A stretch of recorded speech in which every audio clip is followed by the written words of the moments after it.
सारी विद्याओं का स्मरण वैकुंठ चतुर्दशी के दिन अच्छी अच्छी विद्या सब नारायण और शिव का स्मरण करती है महाराज।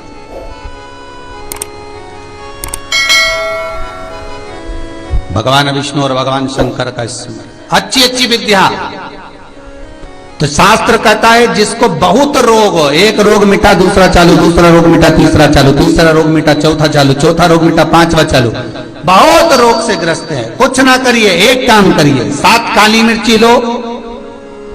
5 लौंग लो और 5 बमूल के कांटे, बमूल के वृक्ष के जो कांटे होते हैं, अगर बमूल के वृक्ष के कांटे ना मिले तो गुलाब के कांटे ले लो। कांटे लेकर उसको एक लाल पोटली में, एक लाल कपड़े में, छोटे से टुकड़े में उसको बांधकर, जो व्यक्ति बीमार है उसके ऊपर से हरि और हर का, भगवान शंकर का मूल मंत्र का स्मरण करकर, अगर कोई मंत्र, गला पकड़ रहा है, अगर कोई मंत्र ना हो महाराज, तो श्री शिवाय नमस्तुभ्यम और ओम नमो भगवते वासुदेवाय इसका स्मरण कर कर आप 21 बार उतार कर उसी व्यक्ति के सामने बाहर, घर के बाहर उस पोटली को जला दीजिए। उसकी धुआं उस जीव को लगने जो निरंतर बीमार पड़ रहा है, निरंतर बीमारियां धीरे धीरे छूटने लगी। वैकुंठ चतुर्दशी का बड़ा महत्व है साहब। जो बच्चे पढ़ने में कमजोर होते हैं, विद्या में कमजोर होते हैं, जिनकी चित्तवृत्ति कमजोर होती है, जो उनको माता पिता बार बार कहते पढ़ पढ़ पढ़ और बच्चा पढ़ता नहीं है, उनका दिमाग, उनकी चित्तवृत्ति खेलने में लगी रहती है, चिड़चिड़े रहते हैं, उन बच्चों के लिए शिव महापुराण कहती है वैकुंठ चतुर्दशी के दिन रात्रि को 12 बजे से सुबह ब्रह्म मुहूर्त के 4 बजे तक भगवान शंकर पे तुलसी चढ़ती है और भगवान लड्डू गोपाल पर, शालिग्राम जी पर, भगवान पर बेलपत्र चढ़ती है। 12 बजे से 4 बजे के बीच में वो तुलसी और बेलपत्र उठाकर शहद की शीशी में रख लीजिए और वो शहद को, जो बच्चा पढ़ने में कमजोर हो, विद्या में कमजोर हो, बुद्धि में कमजोर हो, चित्तवृत्ति में कमजोर हो, उस बच्चे को 1 महीने तक वो बेलपत्र का, वो तुलसी डली हुई वैकुंठ चतुर्दशी की वो पूजन सामग्री अर्थात वो बेलपत्र, वो तुलसी का शहद 1 महीने तक बच्चे को चटाइए। बच्चा पढ़ने में होशियार होगा, माता पिता को कहना नहीं पड़ेगा कि तू पढ़ने बैठ, वो खुद पढ़ेगा। तुलसी कहती है वैकुंठ चतुर्दशी के दिन केवल मैं तुलसी आप पर कभी नहीं चढ़ूंगी शंकर। वैकुंठ चतुर्दशी महाराज निवेदन करूंगा, जिसकी किडनी गड़बड़ हो गई हो, जिसका लीवर गड़बड़ हो गया हो, जिसको डायलिसिस चल रहा हो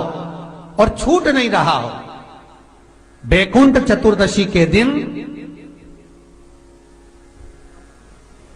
नदी के घाट पर, नदी, तालाब, सरोवर, कुआं, बावड़ी जो हो, उसके तट पर 14 दीप लगाकर, पीपल के पत्ते पर शहद डालकर और उसमें एक काली मिर्ची शंकर जी का नाम डालकर बोलकर उसमें चढ़ा दें। उसी पत्ते की काली मिर्ची, थोड़ा सा शहद घाट पर डाल दें और उस पत्ते को घर पर लेकर आ जाए। जिसको डॉक्टर ने कह दिया डायलिसिस होगा, किडनी लीवर गड़बड़ हो रहे हैं, वैकुंठ चतुर्दशी के दिन रात्रि को 14 दीप लगाकर जब घाट से आए, जिस व्यक्ति को रोग है, बीमारी है, उसको वो पत्ते समेत चटा देना और फिर जाकर आप 8 दिन 10 दिन बाद जांच करवाओ, आपको उसका फल प्राप्त हो जाए, पर विश्वास रखकर, क्योंकि हरि और हर मिलन कोई साधारण नहीं है। वैकुंठ चतुर्दशी का लक्ष्मी जी ने कहा राजा बलि से, भैया पृथ्वी के लोग सबसे ज्यादा पूजन तो उसी दिन करते हैं, उसी दिन दीपदान करते हैं, और लोग तो धनतेरस के दिन दिया लगाते हैं, रूप चौदस के दिन लगाते हैं, दीपावली के दिन लगाते हैं, और सारा पुण्य तेरे खाते में लिखा जाएगा तो उनके खाते में क्या होगा। इतने में राजा बलि ने कहा बहन लक्ष्मी चिंता मत कर, दीपावली के बाद में जो कार्तिक पूर्णिमा आएगी, उस कार्तिक पूर्णिमा के दिन जो किसी जलाशय के पास में जाकर नदी, तालाब, कुंड, कुआं किसी जलाशय के पास में जाकर अगर एक दिया लगा देंगे तो उसको तीनों दिन का पुण्य फल 1000 गुना होकर प्राप्त हो जाएगा महाराज, 1000 गुना। इसलिए हमारे यहां पर दीपावली को तो केवल दीपावली कहते हैं, पर कार्तिक की पूर्णिमा को देव दीपावली कहते हैं। कौन सी दिवाली है? जम के बोलो जरा। देव दीपावली। दीपावली से बड़ी दीपावली होती है कार्तिक पूर्णिमा के दिन, क्योंकि तुमने ये 3 दिन जो दिया लगाया इसका फल तुम्हें जब मिलता है जब तुम कार्तिक की पूर्णिमा के दिन किसी घाट पर, नदी के तट पर, तालाब के तट पर, सरोवर के तट पर जब दीपदान करते हो साहब, तब उसका पुण्य बढ़ जाता है। एक बार दिवाली पर दिया नहीं लगाओगे चल जाएगा, धनतेरस के दिन नहीं लगाओगे चल जाएगा, पर यदि कार्तिक पूर्णिमा के दिन चूक गए तो फिर वो दिया का कोई फल नहीं,